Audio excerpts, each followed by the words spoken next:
nasasaktan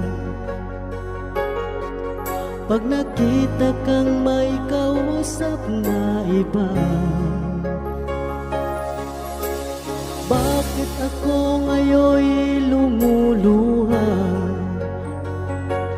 pag ikaw ay may kasama?